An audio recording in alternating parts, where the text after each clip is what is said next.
O resultado que você ainda não tem está atrás da página que você ainda não leu e do hábito que você ainda não transformou. Bem-vindos ao Clube da Mente de Ouro. Aqui transformamos leitura em resultados. Livro Hábitos Atômicos de James Clear. Estamos estudando a primeira lei de mudança de comportamento, que se chama Torne-o Claro. E hoje entramos no capítulo 7. Capítulo 7 se chama O Segredo do Autocontrole. Ou seja, por que a força de vontade não é o que você pensa. Ok? Para explicar isso melhor para nós, o livro ele traz uma história real e desconfortável de encarar, tá? Então, a gente vai para a leitura, como sempre fazemos, né? E depois eu pego esse conteúdo riquíssimo, faço um compilado, pego o que é mais importante, gero uma ferramenta de transformação para você aplicar na sua vida real hoje, assim que você terminar de assistir esse vídeo, ok? Então, vamos lá. Vamos para a leitura. Capítulo 7, o segredo do autocontrole. Gente, eu dividi o capítulo 7 em duas partes, tá? Esqueci de falar com vocês, ele é mais curtinho. Então, para fazer um vídeo didático e dinâmico, eu dividi em duas partes, ok? Que ele não fica longo, fica curto. Então, vamos lá. Em 1971, quando a Guerra do Vietnã se aproximava do seu 16º ano, para quem aí não sabia, né, que a Guerra do Vietnã durou muitos anos, os congressistas Robert Steele, de Connecticut, e Morgan Murphy, de Illinois, fizeram uma descoberta que surpreendeu o público norte-americano. Ao visitar as tropas, eles descobriram que mais de 15% dos soldados dos Estados Unidos em serviço eram viciados em heroína. Pesquisas complementares revelaram que 35% dos militares no Vietnã haviam experimentado heroína e 20% estavam viciados. O problema era ainda pior do que se pensava inicialmente. Gente, eu esqueci de pedir desculpas a vocês por causa da minha voz. A minha voz não volta ao normal, tá? Eu tô terminando o meu tratamento alérgico, mas a minha voz não voltou. A minha voz continua rouca, falhando, oscilando, tá? Peço desculpas a vocês por isso. Vamos continuar. A descoberta levou a um alvoroço em Washington, que, dentre outras coisas, levou à criação do Escritório de Ação Especial de Prevenção ao Abuso de Drogas, sob o comando do presidente Nixon, para promover a prevenção e a reabilitação e acompanhar os membros dependentes em sua volta para casa. Lee Robbins era um dos pesquisadores responsáveis. Em uma descoberta que lançou por terra todas as crenças até então aceitas sobre o vício, Robbins revelou que, quando soldados que haviam sido usuários de heroína voltavam para casa, apenas 5% retomava o vício dentro de 1 ano e apenas 12% recaía dentro de 3 anos. Em outras palavras, aproximadamente 9 entre 10 soldados que usavam heroína no Vietnã eliminaram esse vício quase da noite para o dia. Essa descoberta contradizia a visão predominante na época, que considerava a dependência de heroína uma condição permanente e irreversível. Em vez disso, Robbins revelou que os vícios poderiam desaparecer espontaneamente se houvesse uma mudança radical no ambiente. No Vietnã, os soldados passavam o dia todo cercados de estímulos que acionavam o uso da heroína. A droga era de acesso fácil, eles viviam mergulhados no estresse constante da guerra, criavam vínculos de amizade com outros soldados que também eram usuários de heroína e estavam a milhares de quilômetros de casa. No entanto, uma vez que o soldado retornava aos Estados Unidos, ele se via em um ambiente livre desses gatilhos. Quando o contexto mudava, o mesmo acontecia com o hábito. Compare essa situação com a de um usuário típico de drogas. Alguém se torna viciado em casa ou com amigos. Vai a uma clínica para ficar limpo, um ambiente desprovido de todos os estímulos ambientais que induzem o seu hábito, e retorna ao antigo bairro com todos os gatilhos anteriores que o levaram a se viciar. Não é de admirar que normalmente os números sejam exatamente o oposto daqueles do estudo no Vietnã. Em geral, 90% dos usuários de heroína sofrem recaídas quando saem da clínica de reabilitação e voltam para casa.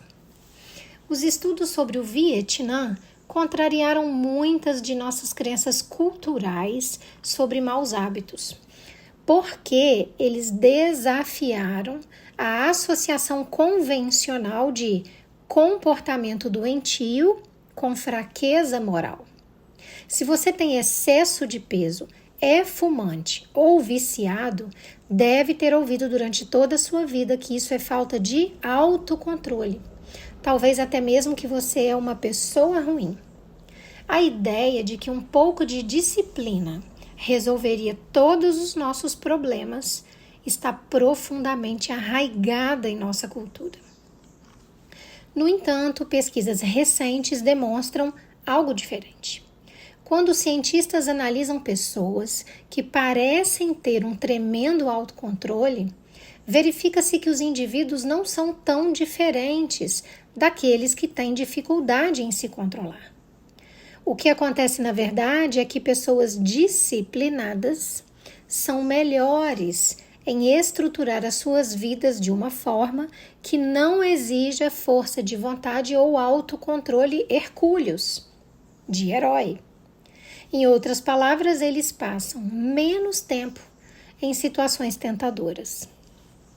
As pessoas com mais autocontrole são tipicamente aquelas que precisam exercê-lo minimamente.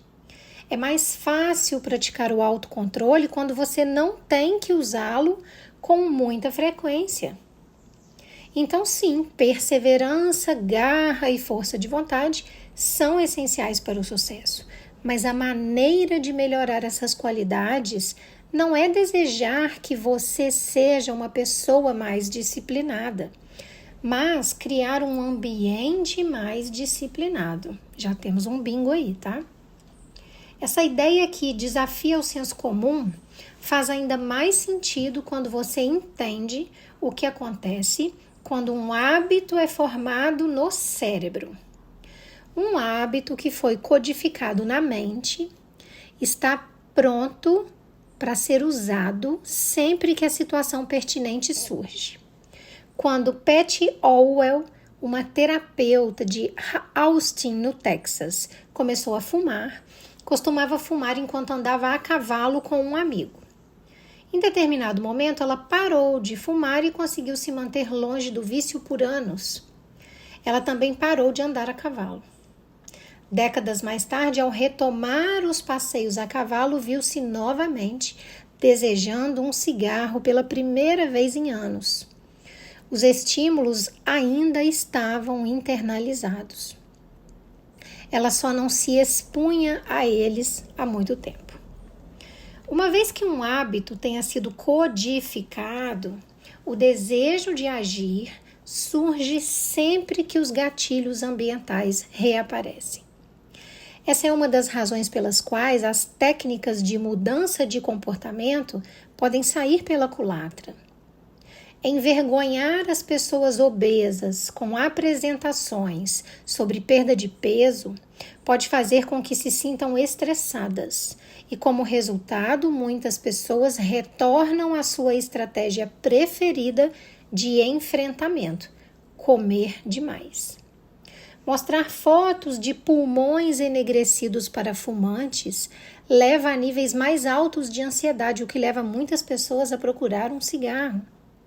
Se você não prestar atenção nos gatilhos, você poderá provocar o exato comportamento que você deseja interromper. Olha que legal, tá?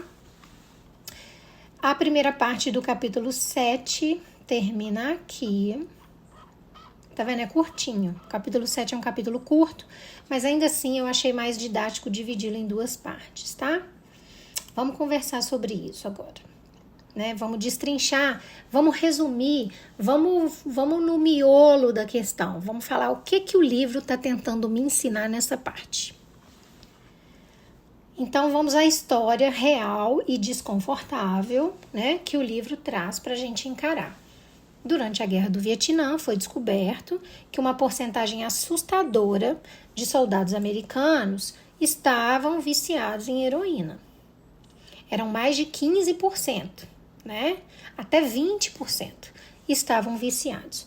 E esse cenário parecia irreversível, porque é uma droga muito potente. Então, a expectativa era óbvia. Quando eles voltarem para casa, eles vão continuar viciados, porque também existe heroína nos Estados Unidos, né? Mas o que aconteceu foi o oposto.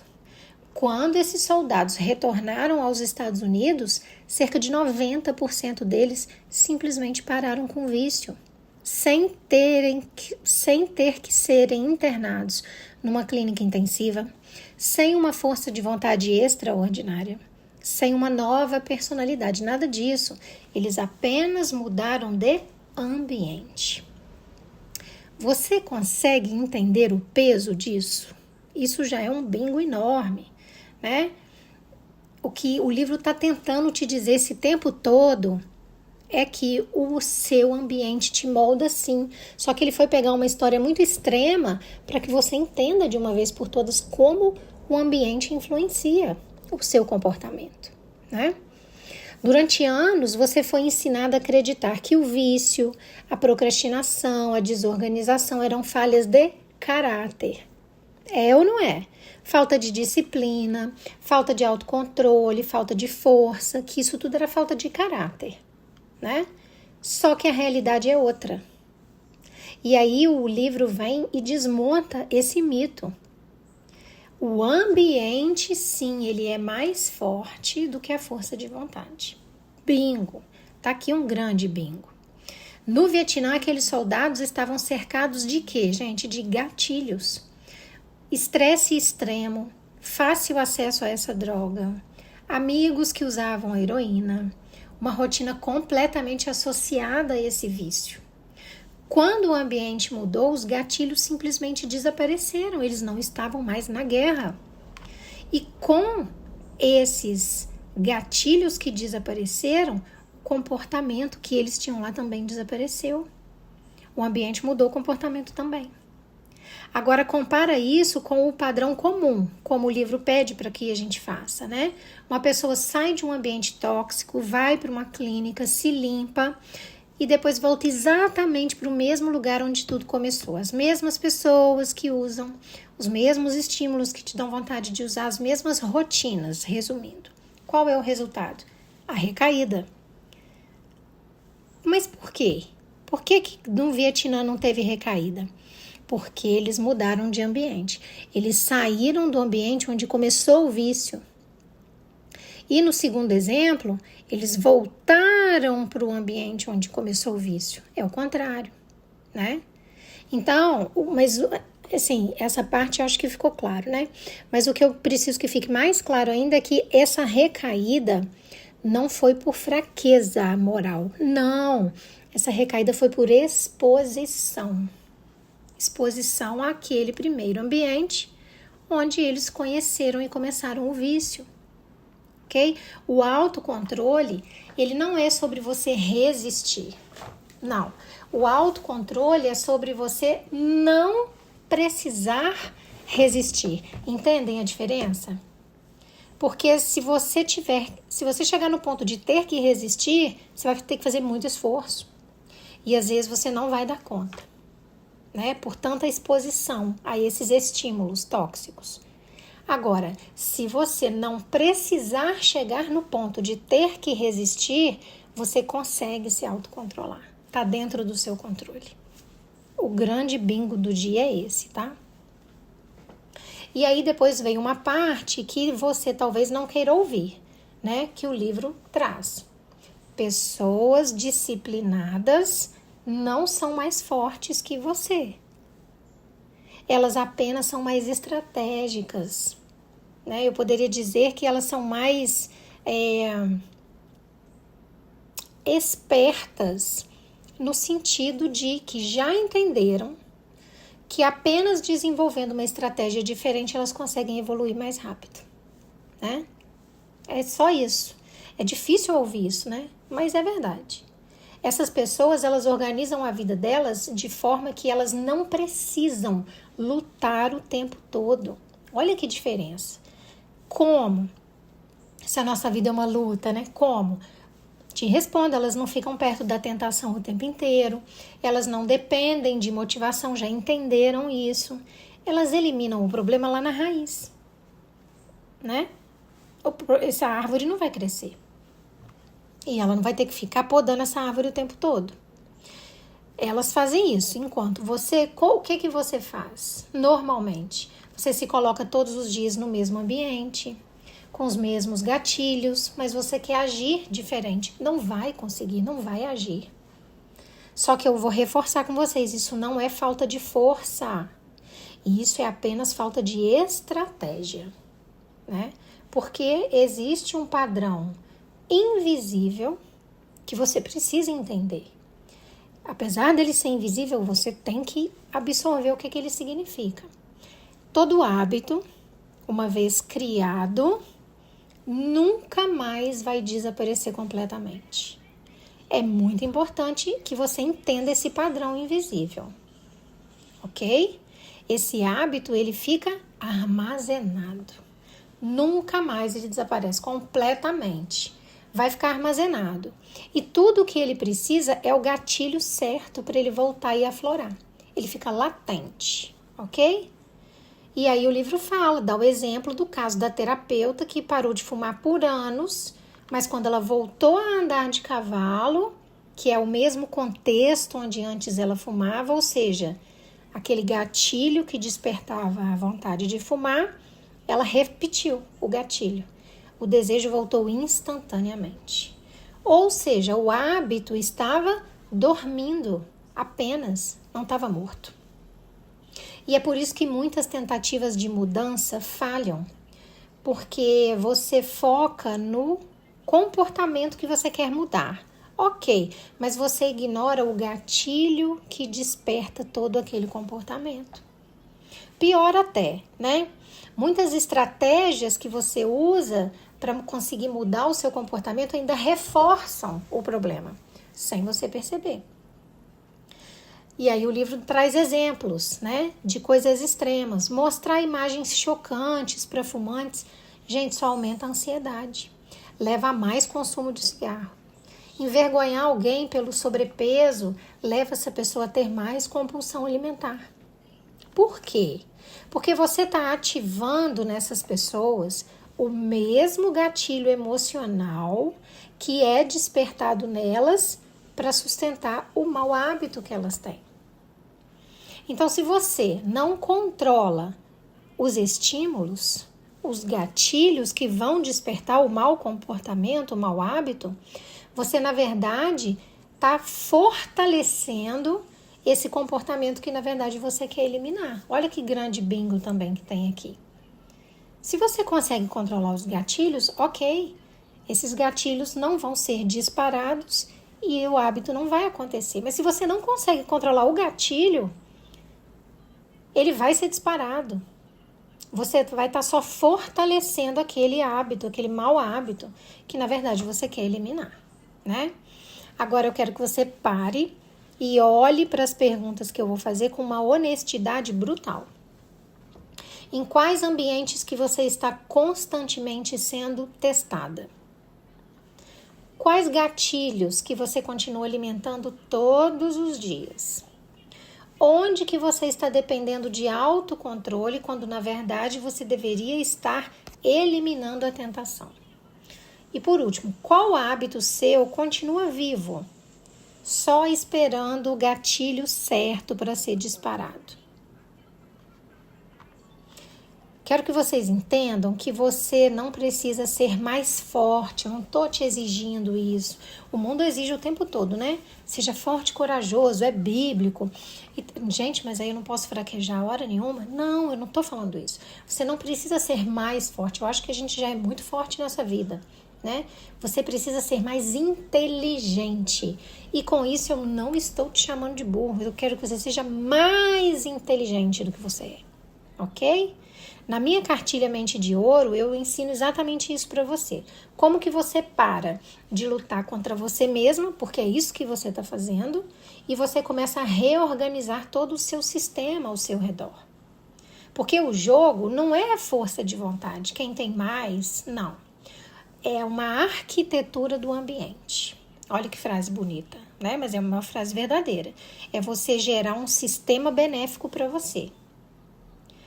Com a cartilha Mente de Ouro, você consegue aprender a identificar os gatilhos que são invisíveis a princípio, a eliminar essas fontes de autossabotagem, construir ambientes que vão favorecer você ser mais disciplinado, de forma automática, sem você ter que ficar naquele sofrimento. E também conseguir reduzir drasticamente essa necessidade de autocontrole, que a gente tenta ter, mas não consegue.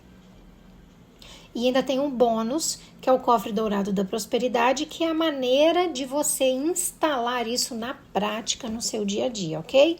Então, eu vou deixar o link na descrição do vídeo e no primeiro comentário fixado. E ficarei extremamente lisonjeada se vocês acessarem. Agora, escreve aqui nos comentários para mim, para a gente finalizar. Qual é um gatilho na sua vida que você continua permitindo, mesmo sabendo que ele ativa um hábito que te destrói? Ah, sexta-feira sextou, né? Eu tô a semana inteira sofrendo, tentando fazer dieta, me matando na academia, mas aí na sexta-feira sextou, né? Saí do trabalho, vou pro churrasco, vou pra não sei aonde, vou beber com os amigos e vai tudo por água abaixo, tudo pelo que você trabalhou a semana inteira. Você joga fora no happy hour da sexta-feira. Se você não for no happy hour, não chegar não passar na porta, você nem sente vontade de encher a sua cara, de beber, de comer, até chegar em casa passando mal bêbada. Mas se você entrar no barzinho, já era, acabou. É só um exemplo, tá? Então, é para você entender. Isso é um gatilho. Qual é o gatilho da sua vida que você continua permitindo? Mesmo sabendo que após esse gatilho vai ser ativado um mau hábito que te destrói. Como sempre você já sabe, você está no Clube da Mente de Ouro, aqui não tem teoria vazia, aqui é vida real. Aqui você não tenta ser mais forte, como eu falei antes. Aqui você para de se colocar em situações que te exigem que você seja forte o tempo todo.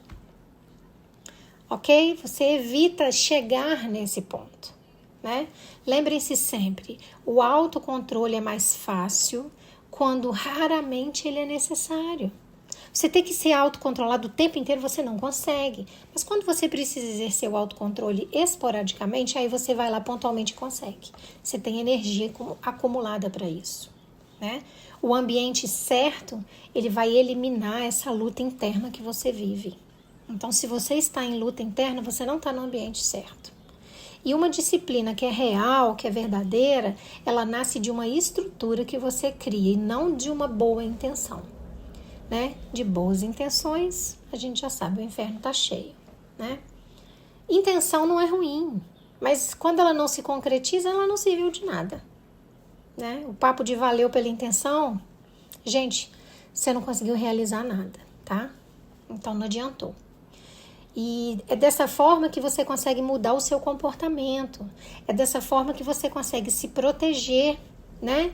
De ter que tomar ou não uma decisão lá na frente. E assim você acaba construindo uma nova identidade, ok? Os soldados do Vietnã, eles não venceram o vício porque eles tiveram força de vontade. Ficou claro isso, né, na leitura.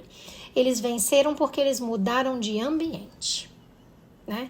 Então, o segredo do autocontrole não está em você resistir mais. Não. O segredo do autocontrole está em precisar resistir menos. Entendem que é diferente? Você ter que resistir mais e você precisar resistir menos. O que é mais fácil? Precisar resistir menos. É menos duro para a sua vida, ok? O resultado que você ainda não tem, com certeza está atrás daquela página que você ainda não leu. Para isso eu tô aqui, para ler essa página para você. E hoje, com esse tema, o resultado que você ainda não tem, ele também está nos gatilhos que você ainda não decidiu eliminar da sua vida. Então já se inscreve no Clube da Mente de Ouro, continua comigo, porque o final do capítulo 7 vai ser o ajuste que faltava para você conseguir sair desse ciclo que você fica a vida inteira e não melhora nada, ok? Um beijo grande no coração de vocês.